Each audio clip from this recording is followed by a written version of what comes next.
Señoras y señores, bienvenidos a un nuevo episodio de Los Ateólogos, donde nos dedicamos a criticar la Biblia, a examinar los textos sagrados desde un punto crítico textual, sin predisponer la existencia de un Dios y libre de sesgo cognitivo a favor de cualquier religión. Así que, qué chévere que estés aquí. Mi nombre es Mark Peralta. Si esta es tu primera vez visitando nuestro canal, pues bienvenido. Estamos contentos de que estés aquí.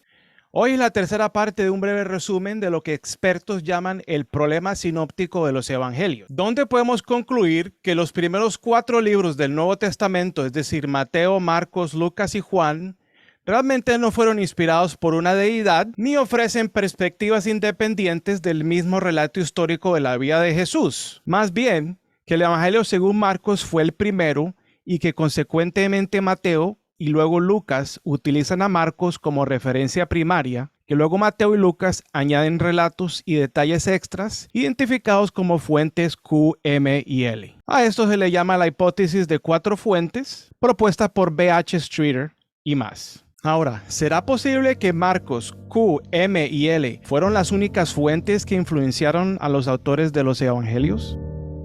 ¿Y dónde hay evidencia de las fuentes Q, M y L? Bueno, en este episodio vamos a resumir la obra del Dr. Dennis R. MacDonald, quien propone una solución al problema sinóptico con lo que llaman criticismo mimesis o emulatio en el latín. Así que no te lo quieres perder, comencemos con el intro y inmediatamente comenzamos.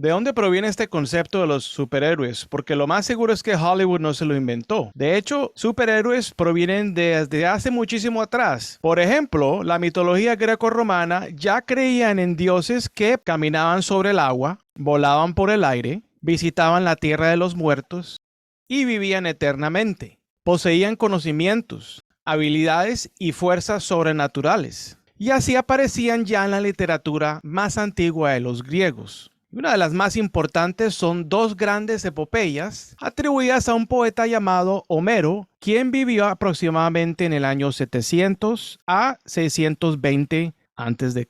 Una de estas epopeyas se llama la Ilíada, la cual relata la historia del ataque o asalto a la isla de Troya por parte de Agamemnón, quien atacó la isla aproximadamente por unos 10 años.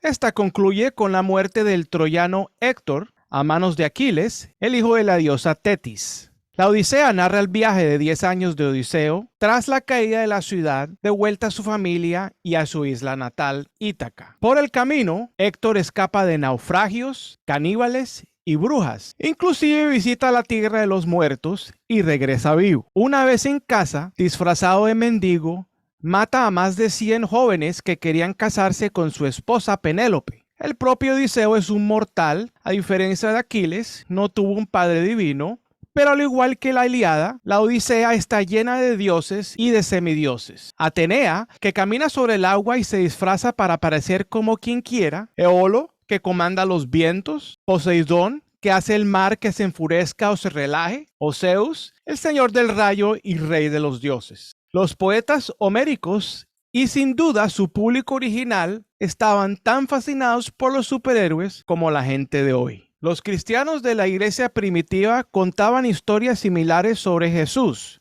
quien para ellos era su principal superhéroe.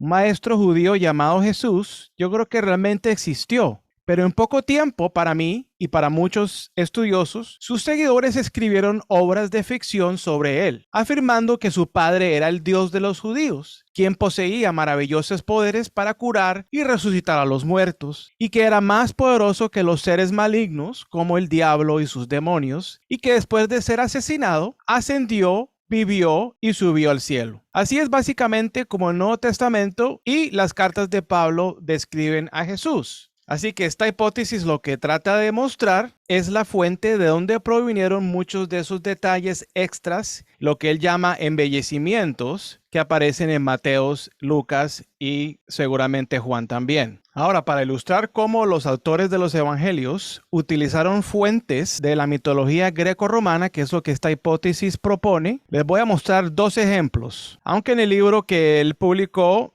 titulado Mitologando a Jesús o Mythologizing Jesus, él ofrece 24 ejemplos, o sea que hay muchísima evidencia textual que pues si les interesa esto, pues yo les invitaría a que hagan un poquito más de investigación para que se den cuenta o me pidan en sus comentarios si quieren que les platique un poquito más de estos ejemplos de la mitología grecorromana. Así que comencemos con el primer ejemplo. Ahora me gustaría aclarar que esta obra, esta hipótesis es relativamente nueva y que la información que yo les estoy transmitiendo, que les estoy compartiendo, depende bastante de uno de los dos libros de Dr. Dennis R. McDonald. Si les interesa, pues aquí está el título del libro. Así que pues recomiendo que lo lean y que investiguen un poco más profundamente este tema porque está muy muy interesante.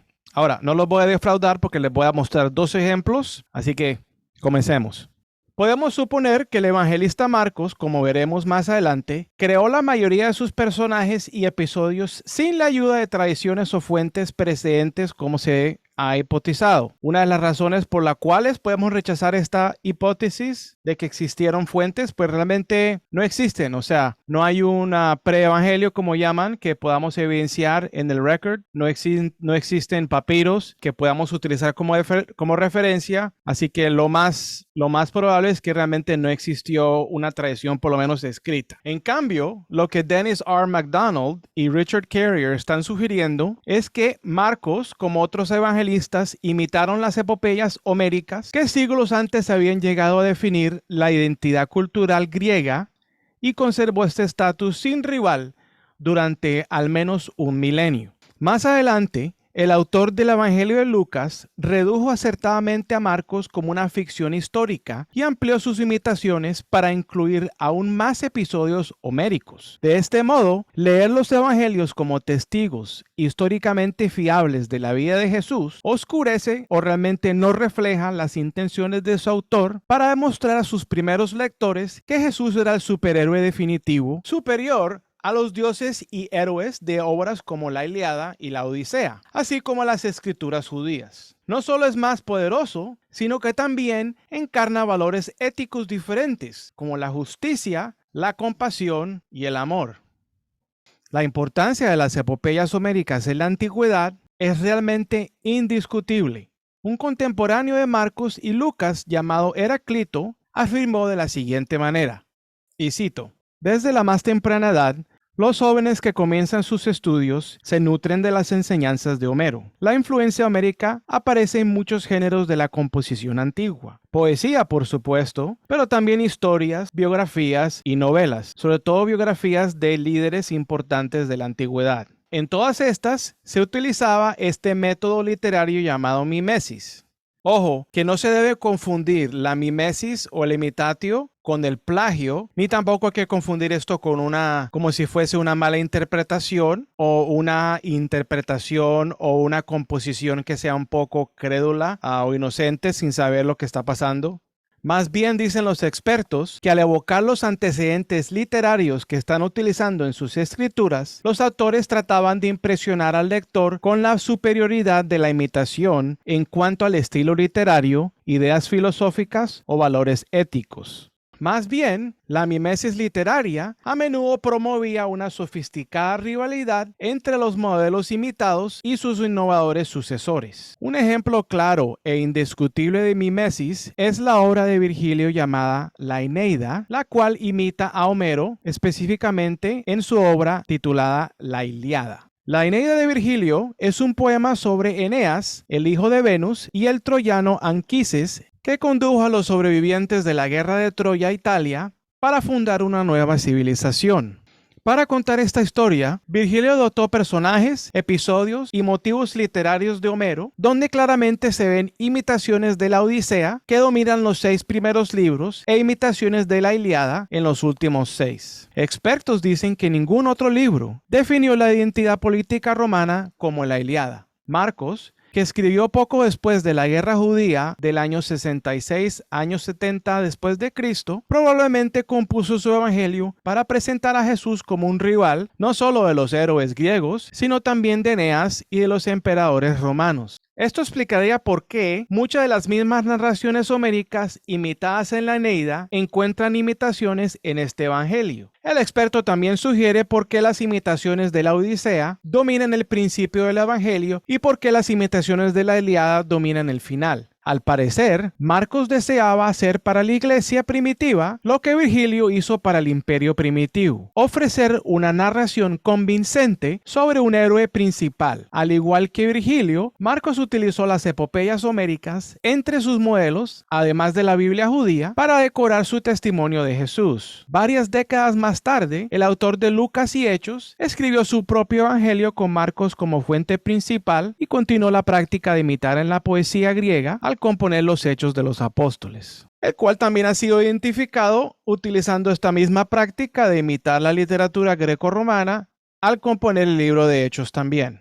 Ahora, por el simple hecho de que una obra se parezca o tenga mucho en común a otra obra más antigua, no necesariamente significa que una utilizó a la otra como fuente. De manera que historiadores proponen un modelo para poder justificar si realmente existió mimesis o no. Es un criterio. Y aquí en los ateólogos, pues vamos a resumirlos.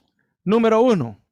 Este se llama el criterio de accesibilidad, el cual se refiere a la probabilidad de que el autor del texto posterior tuviera acceso al modelo imitado. En el caso de los evangelios, pues definitivamente los autores del Nuevo Testamento, por lo menos esa generación, sí tenía acceso a obras de la literatura greco-romana, las cuales se proponen como fuentes influenciales. El segundo criterio es el criterio de analogía, el cual se refiere o se hace la pregunta de la popularidad de la obra imitada. Es decir, trata de saber si otros autores han imitado el mismo modelo literario propuesto como fuente. Bueno, número 3 es el criterio de la densidad. En pocas palabras, mientras existan más paralelismos, más fuerte será el caso de que procede de una conexión literaria. Número 4. El criterio del orden examina la secuencia relativa de las similitudes en las dos obras. Si los paralelos aparecen en el mismo orden, se refuerza el caso de una conexión genérica. Número 5. El criterio del rasgo distintivo es cualquier cosa inusual, tanto en el modelo que se imita como en el modelo propuesto, que vincula a ambos en una relación especial. Número 6. El criterio de interpretabilidad evalúa lo que se puede ganar, si es que se gana algo, al considerar un texto como deudor de otro. Con frecuencia, los autores antiguos emularon a sus antecedentes para llevarle la contraria o por propaganda política, ya sea en estilo, adecuación filosófica, capacidad de persuasión o perspectiva religiosa. Y finalmente, número 7, como un punto adicional, el experto dice que si la obra proviene del año 1000 o antes, del año 1000 después de Cristo o antes, lo más seguro es que los autores estaban conscientes de las obras clásicas greco-romanas, como lo era costumbre en la antigüedad. Para mí, los evangelistas simplemente utilizaron estos conceptos que la audiencia greco-romana ya conocía, como para inyectarle un esteroide narrativo a los relatos que ya estaban en circulación acerca de Jesús. Y de esta forma, hacerlos mucho más competitivos a los héroes mitológicos de los griegos y los romanos, y de esta forma pintar a Jesús de una forma un poco más competitiva a comparación de los héroes de la mitología grecorromana que ya se conocían en la cultura. Ahora, igual como el experto aclara, estoy convencido de que hay que valorar los relatos evangélicos no como intentos ingenuinos de crear un rival de los superhéroes griegos o romanos. Es más, su valor no radica en la fiabilidad histórica, sino en su poder mitológico y ético, en su capacidad para obligar a los lectores a tomar decisiones que los lleve a seguir a Jesús. Los primeros cristianos convirtieron a Jesús de Nazaret en un superhéroe con poderes superiores a los de los mortales, pero nunca olvidaron que también era un maestro judío que enseñaba a la gente a ser honesta, justa, amable y compasiva. El experto principal detrás de esta hipótesis es el Dr. Dennis R. MacDonald, quien es un experto del Nuevo Testamento y las obras clásicas. Bueno, veamos el primer ejemplo bíblico. Así que, ¿quieres sacar tu Biblia? Vamos a mirar el Evangelio según Lucas, capítulo 1, versículo 30 al 38. Donde en este momento en el narrativo, el contexto es el ángel Gabriel se le aparece a la joven Virgen María y le dice lo siguiente. María, no temas, porque has hallado gracia delante de Dios. Concebirás en tu vientre y darás a luz a un hijo, y llamarás a su nombre Jesús. Este será grande y será llamado Hijo del Altísimo. El Señor Dios le dará el trono de David, su padre. Reinará sobre la casa de Jacob para siempre, y su reino no tendrá fin. Entonces María preguntó al ángel, ¿cómo será esto? Pues no conozco varón. Respondiendo el ángel le dijo, el Espíritu Santo vendrá sobre ti, y el poder del Altísimo te cubrirá con su sombra. Por lo cual también el santo ser que va a nacer será llamado Hijo de Dios. Y el ángel se fue de su presencia. Puesto que David fue rey en Jerusalén, la cual es conocida como la capital de la casa de Jacobo, así que el ángel estaba diciendo a María que su bebé se convertiría en un rey como David, cuyo reino no tendrá fin. No solamente eso, sino que el verdadero padre del bebé es Dios, lo cual significaría de que el hijo vendría siendo un semidios, es decir, mitad humano, mitad Dios. Más adelante en el narrativo del nacimiento aquí en Lucas, otro ángel se le aparece a los pastores que vigilaban los rebaños y dice en el versículo 10, pero el ángel les dijo, no temáis, porque yo os doy nuevas de gran gozo, que será para todo el pueblo, que os ha nacido hoy en la ciudad de David un Salvador, que es Cristo el Señor. Repentinamente apareció con el ángel una multitud de huestes celestiales que alababan a Dios y decían, gloria a Dios en las alturas y en la tierra paz, buena voluntad para con los hombres. Sucedió que cuando los ángeles se fueron, ellos se fueron al cielo. Y de esta forma el autor del Evangelio según Lucas muestra evidencia de cómo este ser, este nuevo personaje, es mitad Dios y mitad humano. De manera que este pasaje es muy importante porque forma parte de la fundación o los cimientos de la cristología que luego más adelante la iglesia va a producir. Ahora resulta que este narrativo tiene ciertos elementos los cuales los expertos pueden identificarlo con otro poema de la literatura clásica grecorromana. Ahora lo que vamos a hacer es vamos a comparar este narrativo de Jesús, del nacimiento de Jesús, a un poema homérico que contiene unos paralelos muy interesantes. Me estoy refiriendo al himno homérico a Afrodita, el cual relata el nacimiento del semidios Eneas, en un poema clásico escrito en el idioma griego. Y cito, infundió pues dulce deseo en el alma de Anquises, que una vez apacentaba vacas en los elevados montes del Ida, de muchas fuentes, parecido en figura a los inmortales. Encontró en los establos al héroe Anquises, que tenía la belleza de los dioses. Habiéndose quedado solo sin nosotros, aquellos se hallaban todos junto a las vacas en los herbosos prados, pero él, tras quedarse en los establos solo, se detuvo ante él la hija de Zeus, Afrodita, igual a una doncella virgen en tamaño e imagen, para que no se horrorizara al contemplarla con sus ojos. Anquises, el más glorioso entre los mortales hombres, toma coraje y en nada te alarmes demasiado en tu corazón, pues no tienes temor alguno que sufrir de mi parte, ni de los otros bienaventurados, ya que eres querido por los dioses. Y le dice más adelante a Afrodita, tendrás un querido hijo que reinará entre los troyanos, e hijos para los hijos que continuamente han de nacer, tendrá por nombre Eneas. Más adelante leemos donde dice que ella también prometió que será especialmente como un dios. Cuando ella dijo esto y se acabó la conversación, dice que se elevó y voló al cielo. El experto afirma de que lo más seguro es que el autor de Lucas estaba familiarizado con esta historia y aparenta usarlo como modelo para describir el nacimiento de Jesús. El experto afirma de que lo más seguro es que el autor detrás del Evangelio según Lucas ya estaba familiarizado y conocía de este texto porque básicamente esos textos se utilizaban en esos tiempos para aprender el mismo idioma en que se escribió el Nuevo Testamento, es decir, el griego. El experto afirma de que lo más seguro es que el autor del Evangelio tenía a su disposición e utilizó como referencia esta obra de Homero para formular el narrativo del nacimiento de Jesús. Bueno, veamos los siguientes ejemplos que el experto lista en su libro. Para ser más específico, el autor está citando el himno homérico a Afrodita, capítulo 5. Y de la Biblia vamos a estar mirando el Evangelio según Lucas, capítulo 1, versículo 26 al 38 y capítulo 2, versículo del 8 al 15.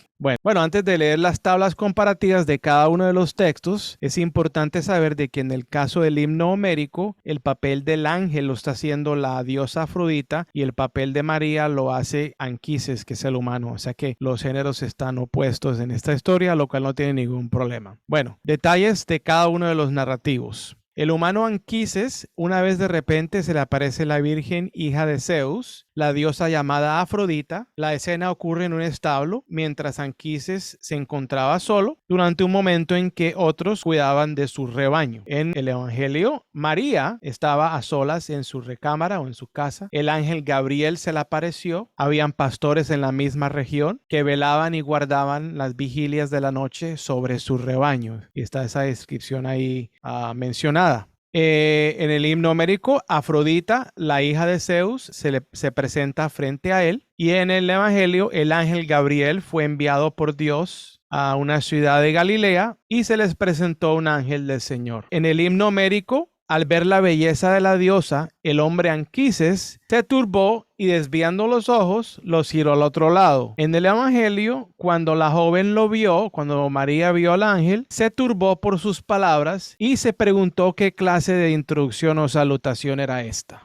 En el himno homérico, la diosa consoló al hombre diciéndole: Anquises, el más glorioso entre los mortales hombres, toma coraje y en nada te alarmes demasiado en tu corazón, pues no tienes temor alguno de sufrir de mi parte, ni de los otros bienaventurados, ya que eres querido por los dioses. En el caso del Evangelio, el ángel le consoló a María, la joven, diciéndole: María, no temas porque has hallado gracia delante de Dios. No temáis porque yo os doy nuevas de gran gozo, que será para todo el pueblo, le dicen los ángeles a los pastores. En el himno homérico dice en versículo 195, a él la diosa le dice a Anquises: tendrás un hijo querido. En Lucas dice: concebirás en tu vientre y darás luz a un hijo, que os ha nacido hoy en la ciudad de David un Salvador. En el himno homérico, Eneas reinará entre los troyanos e hijos para los hijos que continuamente han de nacer. Y en el Evangelio, Jesús dice que este será grande y será llamado Hijo del Altísimo, que el Señor Dios le dará el trono de David, su padre,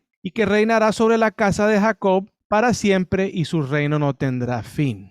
Dice más adelante que repentinamente apareció con el ángel una multitud de los huestes celestiales que alababan a Dios y decían: gloria a Dios en las alturas y en la tierra paz, buena voluntad para con los hombres. En el himno homérico, la diosa le dice al hombre: tendrá por nombre Eneas, al hijo. En el Evangelio dice llamará su nombre Jesús. En el himno homérico dice: cuando ella le dijo esas cosas, se fue volando hasta el cielo. O sea, la diosa terminó la conversación y se echó a volar. Y de la misma forma también sucede en los Evangelios. Cuando el ángel termina la conversación con María, toma vuelo y se va. Así que des en cuenta de lo mucho que curiosamente se parecen estos dos narrativos, de manera que para mí no es descabellada la idea de que seguramente los autores de los evangelios sí realmente se fijaron en estas composiciones grecorromanas. Así que pues con esto concluimos nuestro episodio de los ateólogos y nos vemos en el próximo fin de semana. Espero que la pasen chévere aquí en los ateólogos.